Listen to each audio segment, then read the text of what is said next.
Kualitas teologi atau dengan perkataan lain, gereja harus menabur, menyemai doktrin yang benar. Tadi Pak Yang sudah menyinggung mengenai entah kesuka duka apa keceriaan antara teolog satu, pendeta satu dengan yang lain. Sudah tidak lagi berbicara mengenai isu teologis, tapi sudah bicara mengenai pribadi. Ya, sudah menyinggung ini sekolah di mana, lalu apakah bercerai itu sudah ditetapkan Allah. Rasanya ini sudah bukan bermain di ranah isu, tapi lebih kepada personal. Dan itu dalam dunia apologetika tidak bisa. Kita bicara isu-isu, tidak boleh argumentum ad hominem, argumentasi yang ditujukan kepada orang. Tidak boleh. Karena itu sudah menyinggung privasi. Privasi dengan pemikiran itu beda. Maka sebaiknya kalau kita terjun ke dalam dunia teologi, jangan sampai itu Pak Yan kan kemarin curi ayam saya itu. Tidak terkait dengan isu teologi. Dia curi ayam ya mungkin kan dia lapar gitu ya. Dan sebagainya. Tapi mustahil kalau Pak Yan lapar ya. Karena saya diajak makan. Nanti setelah ini saya diajak makan nanti dengan Pak Ketua. Nah, gereja menyemai doktrin yang benar itu bukan isu yang baru muncul di zaman ini, tapi di abad pertama ketika para rasul itu diutus oleh Yesus, mereka menyemai doktrin itu. Jadi tidak berbicara ini Petrus sekolah di mana, dapat gelar S3 di mana, tidak. Tapi bagaimana kualitas doktrin itu yang akan menjadi ukuran apakah gereja itu berkembang atau mati, terkubur. Nah, tanggung jawab kita adalah melihat signifikansi bahwa gereja punya tanggung jawab dalam menyemai doktrin yang benar. Bahkan itu membawa kita kepada pemahaman faktual historis bahwa sejak awal gereja memiliki tugas ini, yaitu menyemai doktrin yang benar. Ada gereja tertentu yang agak alergi dengan doktrin, padahal sebenarnya itulah doktrin mereka. Saya mengatakan bahwa sepanjang sejarah gereja itu bergumul dengan doktrin dan membuat kekristenan itu berkembang secara cepat ya karena doktrin. Yesus adalah Tuhan, itu inti iman kita. Nah tadi kegelisahan Pak Yan mengatakan bahwa ada orang yang dengan karya ilmiahnya mengatakan Yesus bukan Tuhan lalu lulus. Gereja mau jadi apa ini? Ini bahaya sekali ya. Bahkan tidak usah orang Kristen, orang Islam juga sudah mengakui Yesus bukan Tuhan sampai sekarang. Jadi semua teolog Islam tidak ada yang mengakui Yesus sebagai Tuhan. Karena dalam kitab suci mereka ya ditafsirkan menjadi lain, meskipun teks itu berbicara lain. Nah sehingga tugas menyemai doktrin itu tidak mengenal zaman. Sampai sekarang semua STT harus berjuang untuk menyemai doktrin yang benar. Nah celakanya kalau ada dosen yang tidak percaya Yesus Tuhan ya apa boleh baut ya kan? Apa boleh baut, itu sudah terjadi. Pak Nathan karena satu grup dengan kami, saya tahu dia alirannya apa ya. Kalau dia menyimpang kami yang luruskan. Pak Yan juga ya, dan teman-teman Pak Esa juga kami satu grup ya dengan banyak yang ketua STT, ada Pak Pangeran Manurung, ada Pak Deking Gadas, ya, Pedro Gritatis, Pak Elia Tambunan, Pak Samuel Gunawan dan lain sebagainya. Kami punya visi yang sama, artinya memberikan edukasi terkait dengan doktrin yang benar. Hanya problemnya adalah ketika pendeta satu dengan yang lain berantem, nah kita mau pilih yang mana? Mau dukung apa? Atau kita menjadi seorang teolog yang sama sekali tidak punya dedikasi. Saya mengatakan bahwa meskipun kita berbeda pandangan dengan teolog tertentu, jangan sampai serang pribadinya, jangan. Takutnya kita juga bisa diserang balik. Pertanyaan saya, apakah kita sudah benar di hadapan Tuhan lalu menjelekkan yang satu? Terlepas dia mengejek kita, jangan balas dengan ejekan. Dengan mengatakan kita bodoh, ya bisa menjadi perenungan apakah memang saya bodoh apa tidak. Nah, bodoh itu jangan dipahami secara satu arah ya. Bodoh itu ada tiga. Yang pertama bodoh secara pengetahuan, yang kedua bodoh secara moral, yang ketiga bodoh secara spiritual. Kalau misalnya ada orang yang mengatakan saya bodoh, ya pasti terkait dengan pengetahuan misalnya kalau kita berdebat. Tapi kemudian kalau tindakan saya tidak mencerminkan Alkitab, ya saya bodoh.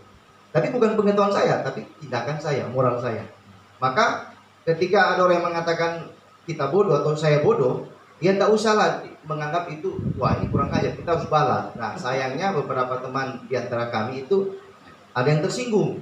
Kalau saya sih silakan mau bilang bodoh ya. Kalau faktanya demikian, saya harus mengakui itu. Tidak boleh saya membela diri, memang saya bodoh.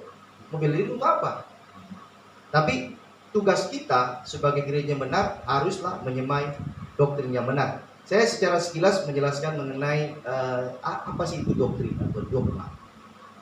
Nah, beberapa pendapat di sini saya kutip. Ya, nanti kalau lebih jelasnya beli buku itu ya, beli di Payan. Tidak ada diskon ya. Bersama hamba Tuhan tidak pakai diskon ya. Nanti diskon lain lagi. Kalau ada pendekatan lain silakan hubungi Payan. Saya tidak merekomendasikan ada diskon. Karena sejauh ini semua berbayar ya.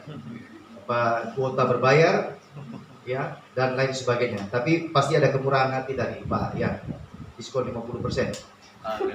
Nah, dogma itu dipandang sebagai sebuah doktrin atau ajaran.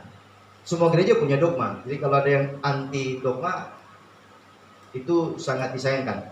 Nah, kalau kita lihat etimologi dari Sudarmo, dia mengatakan bahwa dogma itu dipahami sebagai hasil penyelidikan orang percaya tentang firman Tuhan, dasarnya Alkitab, yang ditentukan oleh gereja dan diperintahkan untuk percaya. Semua gereja, semua aliran, mau yang benar yang sesat, punya doktrin, punya dogma yang harus dipercaya. Karena itu dirumuskan oleh pemimpin-pemimpin gereja, atau kalau dalam teologi Kristen diwariskan oleh para rasul sebagaimana muncul dalam kitab-kitab mereka yang mereka tulis. Lalu itu harus dipercaya. Kalau dogma tidak dipercaya akan menjadi bias iman kita. Itu harus dipercaya. Yesus sebagai Tuhan dan Juru Selamat itu dogma. Itu doktrin kita dan harus diimani. Kalau tidak imani ya sudah, itu menjadi dogma yang lain. Nah, Bavinck menyebut kata Yunani dokein itu diartikan sebagai memiliki opini atau menunjukkan sesuatu yang tertentu, spesifik, yang telah diputuskan. Yang diputuskan berarti yang sudah dirumuskan. Bukan muncul tiba-tiba seperti ada wahyu baru, tidak. Ya, dan oleh karena itu adalah pasti. Bavinck mengatakan dogma itu pasti. Bukan dongeng, tapi pasti. Yesus adalah Tuhan itu pasti. Terbukti bahwa banyak orang yang percaya kepada Tuhan bukan karena tawaran tertentu, tapi memang kuasa Yesus tampak di dalam kehidupan mereka. Nah, kebutuhan akan menyemai doktrin yang benar yang pertama karena ada penyesatan. Maka gereja harus turun tangan ya. Yang kedua, penafsiran yang salah, vario lectio, atau pembacaan yang salah terhadap teks kitab suci. Misalnya perdebatan antara unlimited atonement dan limited atonement, itu kan tergantung dari teks dia baca dari mana. Ada Roma 1, Roma 8 1 itu katanya ayat setan dan sebagainya, macam-macam. Karena penafsiran yang salah atau vario lectio, maka gereja harus turun tangan. Nah, teman-teman yang sekolah di HAMI ya harus membuktikan bahwa kalian harus turun tangan ya. Ya, kalau istilahnya turun gunung ya, berarti dari gunung dia turun ya. Kalau dia naik ya dia harus naik gunung. Tapi kalau turun gunung berarti segera untuk memberikan klarifikasi teologis bahwa ada teks yang salah.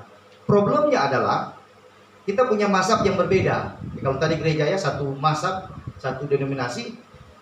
Persoalan utama adalah mazhab Injili, misalnya Reform, kemudian Oneness Pentakostal, ada karismatik, ada Pantekosta, itu mazhabnya berbeda.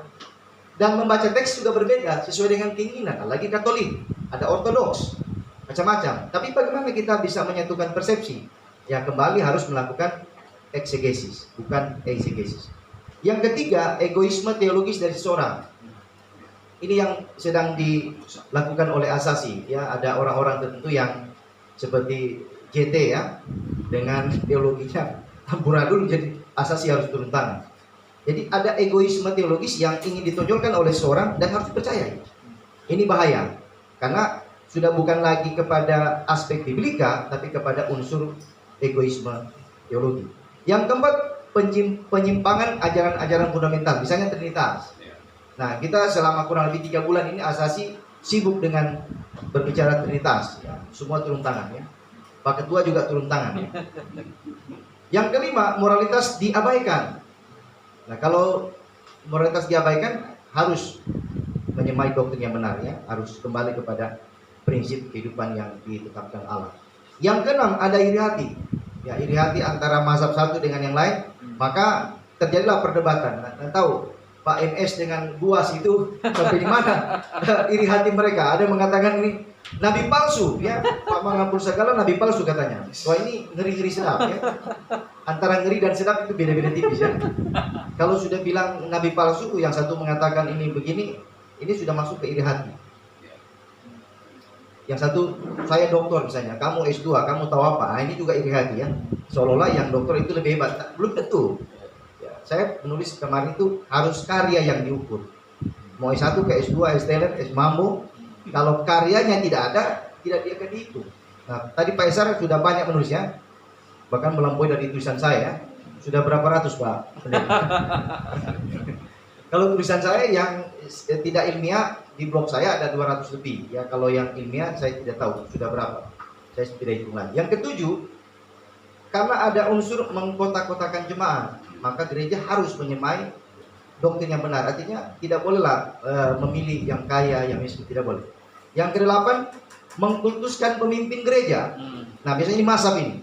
Ada yang mendukung Buas, ada yang mendukung MS gitu kan.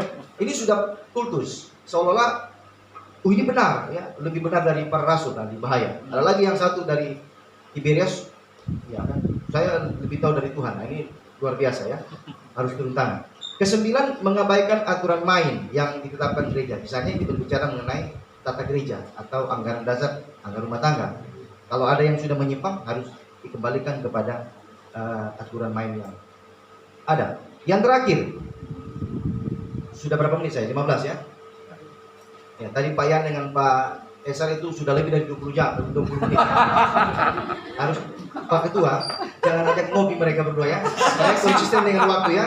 Mereka berdua saya lihat 20 menit, tapi 30 menit. Pak Yan 35, Pak Esar 40. Ini harus dipotong. Cukup saya aja diajak ngopi ya, jangan mereka berdua. Nah, poin-poin saya ada 6 ya. Menyemai doktrin yang benar adalah kekuatan dari iman kita.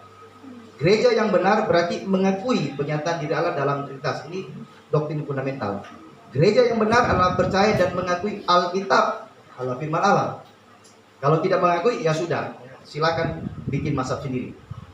Gereja harus menyatakan iman, bertumbuh dalam pengetahuan tentang Yesus Kristus. Nah, dengan pengetahuan itu baru kita menyemai doktrin yang benar. Jangan sampai kita percaya Yesus yang lain, lalu menyesatkan banyak orang.